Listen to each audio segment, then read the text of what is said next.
the show again. And I have to tell you that when I started reading this, it was a surprise. I had absolutely no idea that your mother had been so well versed in mesmerism.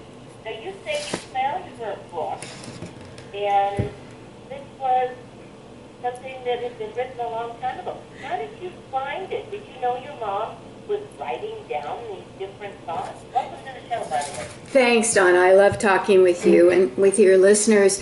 Well, what happened is I have hundreds of books, and I realized I need to give away the ones that I'm not using and organize the ones that I have in my energy medicine category, which fills up one wall. And I found her book, 50 Ways to Enjoy Life More. And I knew that she wrote these articles.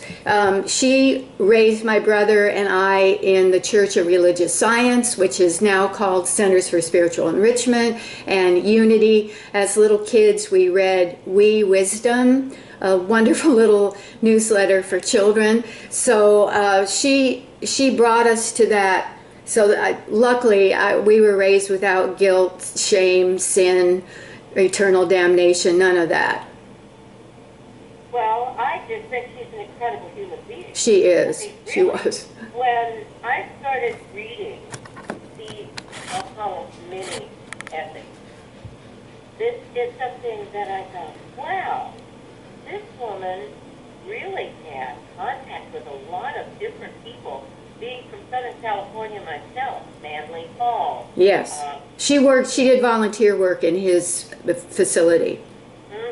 Well, the Philosophical Research Society is an amazing facility. If anybody listening ever has a chance to go into the Southern California area, when this was built in the library, I just adored the library here. It was magical. And Manly Hall was the man that was overseeing all of this. And his library, this man was very wealthy. He had traveled around the world getting manuscripts and records of people that, researchers would come from around the world to use his library. It was just amazing. Yeah, my mother did volunteer work in that library. Mm-hmm. Yes, just an incredible thing. And Dr. Ernest Holmes, and there was this community that I know I was introduced to by my husband, and this many years ago, and I thought, oh my word, look at what's here and what is available. It was just absolutely mesmerizing. So when I'm reading her essay, and it's just like one says, surely the ideal is to find that place of peace within, above the clouds of human problems, the quiet place of faith, gratitude, and joy, which we can carry with us wherever we are. And this is the theme. She would write out her thoughts. She never published this, did she? Well, no, but a few of the stories were published in Unity magazine, the New Thought magazine. So I would say 3 of the 50 were published. But this book, which is now available in print and ebook, and I just finished an audio book where I spoke her 5 stories. So I was really delighted to be able to make a tribute to her for being a perfect mother and a fantastic human being, a courageous person, and to make her wisdom available to listeners. Yes, I just think this is absolutely marvelous, because look at the chaos that we have all around us. You bet. That, it's global and also national, and I think to be aware of her words of wisdom and perceptions and understanding, my goodness, it can make your day. It just absolutely is wonderful. Now, one of the comments that she makes is, sincere praise is like a magic wand. It blesses the receiver and the giver. And I like the word sincere praise. Yes. Because that is really important. And that particular commentary that she put together. She said it's very important to remember, and this is a quote from a poet, Bertrand Rayleigh, if you think that praise is due him, now is the time to slip it to him. For he cannot read his tombstone when he's dead. I said, oh, that is really good. That's really good. How awesome. The amazing thing that people should know about her is that she lived kind of a middle class lifestyle, and then she had polio when her two children were in elementary school, and that transformed her life from being the person who put on the lovely dinner parties and, you know, played tennis and skied and that kind of thing. And she was in an iron lung, and then she was in a wheelchair. And then the woman had so much courage and guts, she did not stay there. She put in pulleys in her house so that she could do physical therapy, and she worked and worked and worked, and then she ended up being able to walk on crutches. But she always, through the rest of her life, had to use at least one crutch. But she went to Japan with that crutch. She traveled to Europe. She went to Italy. She was a fantastic mother. She had her car set up so that she could drive, control with her hands, because her right foot never worked properly. She drove me and my brother all around LA for all our lessons and activities, and you know how widespread LA is. So she not only mouthed and had the philosophy, but she lived it. She lived courage. She lived listening to her inner voice, and she learned to kind of she saw most illness as metaphorical, as do I, and so she learned to stand on her own 2 feet emotionally. She challenged my father. She challenged her father when she needed to. So instead of being defeated by having polio and not being able to ski and dance and walk normally, she found a spiritual teacher. She learned what the spiritual lesson was in having polio. And then I got to go to this teacher, and her main belief was cause and effect. And what she would always say to us was, did you take measurement? Did you learn what that challenge had the opportunity to teach you? So I don't know how many times I heard, did you take measurement? Now that's a very interesting use of words. Yes. Did you take measurement? Yes. In other words, you know, it reminds me of something that I went through, I'd say about 10 years ago.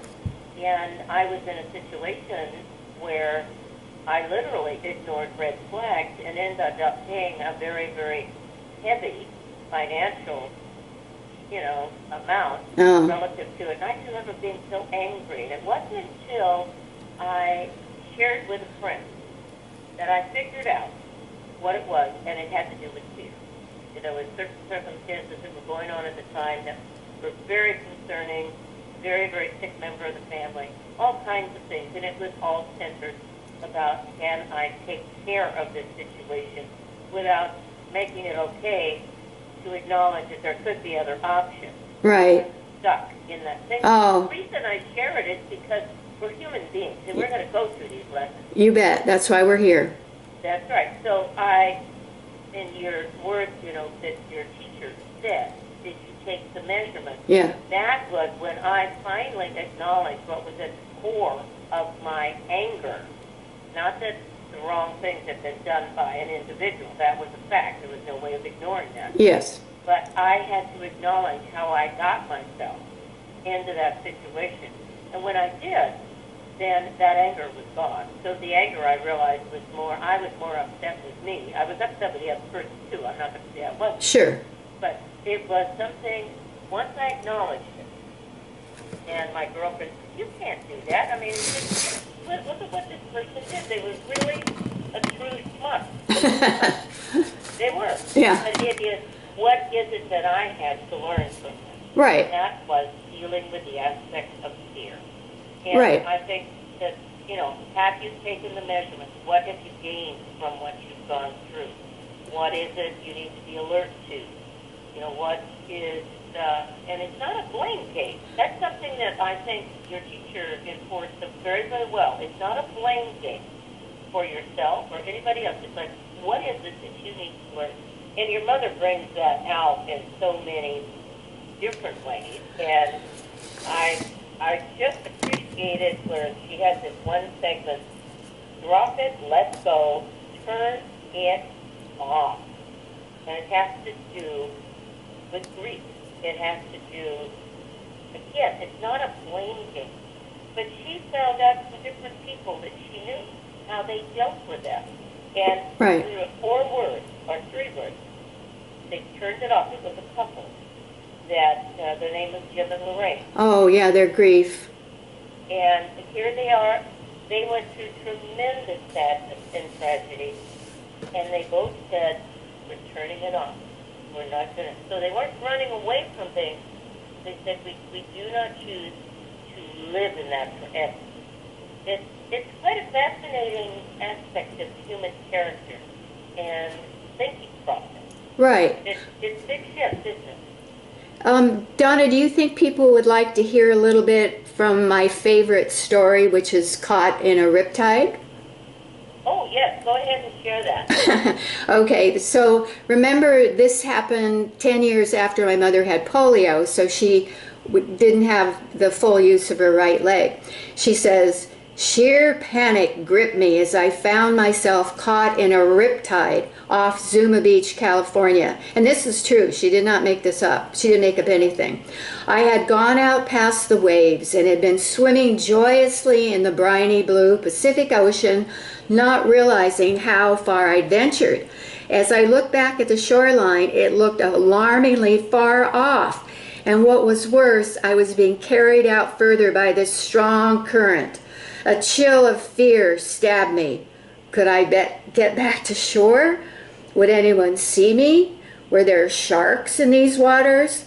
I remembered now that this beach had been known to be plagued by riptides, but I'd forgotten it in my eagerness to get back into my beloved ocean after a 10-year absence.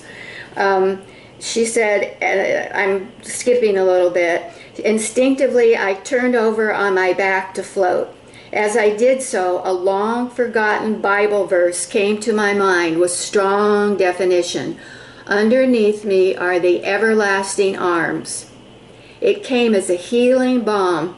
Somehow it calmed me down, and a feeling of peace and relaxation came over me. I don't think I could feel peace and relaxation in a riptide, but she's amazing. As the panic subsided, I was able to think more clearly. So she floated, and then she says, now I remembered my early training. When you're caught in a riptide, swim parallel to shore. Since the current of the riptide is only about 5 yards wide, you'll be out of it in a few minutes if you keep parallel to the shoreline. Over and over, I repeated the verse. Underneath are the everlasting arms as I floated on my back. I floated until my full confidence was restored, and then I was able to swim out of the current and safely back to shore with a grateful heart.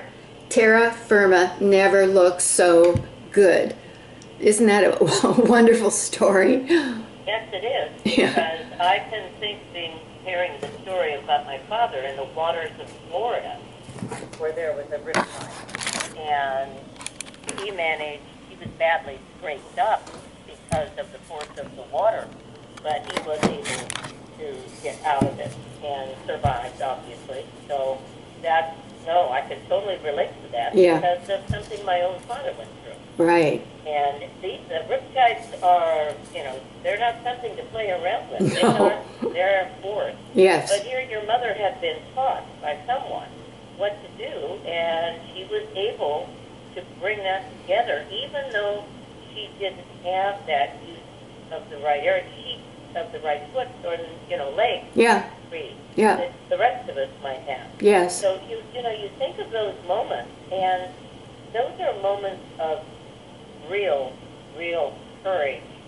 And I really appreciated her comments on faith, and he brought up Olga Worrell, and gee whiz, that is a name. I never met the lady. She passed away, but I can remember hearing the stories about her. In fact, I have her book in my library. She was internationally known, she and her husband Ambrose, for their healing work that Right. they did. And Olga said that the healer is a giant battery charger who can take God's high electrical voltage and reduce it to a level that can be utilized by all living systems. And what's so miraculous to me, and that's Olga Worrell saying this, after all these years, is that the energy has innate intelligence and knows the most appropriate way to work. Yes. And then there was an article by your mother about what is this heal. And, you think of these commentaries that she made. This is such a rich book, 50 Ways to Enjoy Life More. And Manly Hall, she brings him up in so many instances, and you say that she was a volunteer at his facility. She Right. must have met some absolutely amazing human beings. Yes, she was. And she also emphasized joie de vivre, enjoy life. And she was the favorite mother of all my friends in growing up, because she really had a fun spirit, and she listened. She would ask questions and have conversations. So a lot of my friends thought of her as kind of a second mother. And she really emphasized listen to your inner voice, enjoy life, listen to what your conscience says, have courage. And the neat thing is she didn't say it, she just lived it. That was very, very significant. Did she do volunteer work in a rehabilitation hospital? Because she talks about a little boy. She was in the rehab hospital. Oh, this was in the hospital? Yeah. She was in the hospital? Yeah, after the polio. Yes, okay. And every time he would fall, he would yell, timber, timber. And it made people laugh. There's all of this, and she emphasized humor. Yes. She even brings up Hotai with, the big tummy. Oh, yeah. He's one of the 7 lucky gods of 10, and I love the quotes that she gave about actor George Burns, who, when he was 87, said at his age all he had to do was get a standing ovation is to stand up. And she said to be able to laugh at ourselves Yeah. is very, very important. And laugh it up and live longer. I mean, see, and there's so much more to these commentaries that she made. When you found this, and you were reading through it, I'm sure it brought up all kinds of memories. Well, the neat thing is I learned new things about her. Like she and her sister went on a Danish ship, like a merchant ship when they were in Europe. I didn't know that. So it was fun learning new things. She said that she would take a break when she was raising little kids and go to the ocean for a couple of days, bring a glass of wine, have a book, and I don't remember her doing those little breaks, but yeah, so I learned things about her which were really precious and treasures. And I think that she kind of inspired me to do my books, Calm, How to Thrive in Challenging Times, and the other book, Calm, Parents and Children, a guidebook that are kind of continue her emphasis on techniques to enjoy life and thrive and to evolve, to grow. Now, your great-grandfather was a source of inspiration to her, too, because he apparently had just a wonderful attitude about life. Yeah. And he was a person that had a very, very, not just a positive attitude, but a very joyful Right. attitude. And this is something when she talks about him, and she shares the information about him, that when she's talking about his death, he was with a whole group of people, and At his birthday party, handing out presents that he gave to other people on his birthday. mm-hmm, died, he died in front of everybody, and everybody was laughing at the time. I mean, what kind of an exit is that? Right. His name was George Lund. He was a physician, and the interesting thing is his wife Lina was a very kind of strict women's Christian temperance union person. She would go into a restaurant and say, "Do you serve liquor?" And they'd say, "Yes, ma'am." And she would walk out. So she was very strict, but I think he hid wine in his basement, in his cellar. And a thing that I learned that I didn't know is that he would put on these little plays, and he had Lina dressed up as some kind of fun little elfin character. So somehow he was able to even enliven Lina. Oh my goodness. Don't you just love finding out about these secrets? Yes. Oh my gracious. It's so much fun when you can find out about those things. And they were married years. Oh yes, till death do them part. Yes. Yes, in fact, she participated in his play. Yes. Mm-hmm. And if she was so strict when she would go out to restaurants, say, "You didn't serve me," or "Do you serve liquor?" Yes, boom, she was out. Yeah. That just makes me smile. Yeah.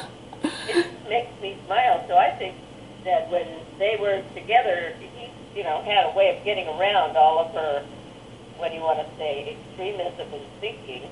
And of course, those are my words. But you know what? One of the things when I came across it when I was reading her book, a master's degree in doormatism. I have never heard the word doormat put in such a wonderful way, but associated with a master's degree. How many times have we described people that are just, in our modern verbiage, abused by people? They're doormats. They don't stand up to anything. They let people walk all over them. Yeah. But to get a master's degree in that, that's saying something. I mean, I looked at the way she used her words. Yeah. And it's really something that's very thought-provoking. Yeah. Yeah. It's interesting. She had a degree in art education from UCLA, and then she worked in a dress design house and went to Europe, and she worked in fashion design in Paris. I mean, she stayed in Paris, which I think is adventurous, learned French, and she wanted to be a model, and the gentleman to whom she spoke said, "Mademoiselle, as a gentleman, I find your poitrine very attractive, but too much poitrine for a model."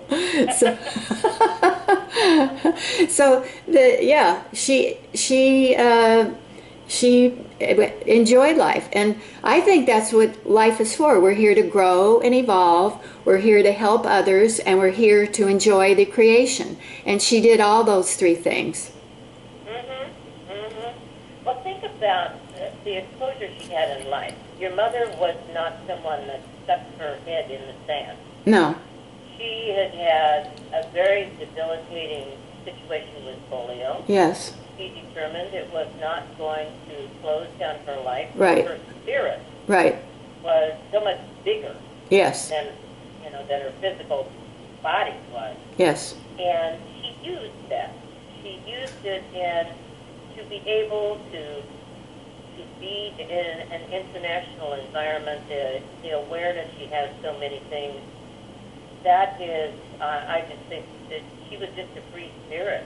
Your dad must have really had his hands full at times when he thought he could fulfill the male role model as society dictated it at the time they were married. Well, what's interesting is he tried to discourage her from doing the volunteer work at the Philosophical Research Society. He wanted her just to stay home, and she said no. But she was very gracious and very tactful, and very always believed in stroking the male ego. So I remember when my brother's first wife was over and was kind of criticizing him, she looked at me and I looked at her, because like her approach was, you stroke a male ego, you make him feel good, she'd always praise him, speaking of the praise. So I think that went a long way.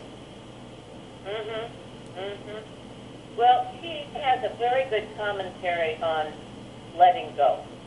And the story about, there's a couple of different examples that she gives, and one is by a young man that was suffering seriously from ulcers because of his in-laws. Oh, yeah.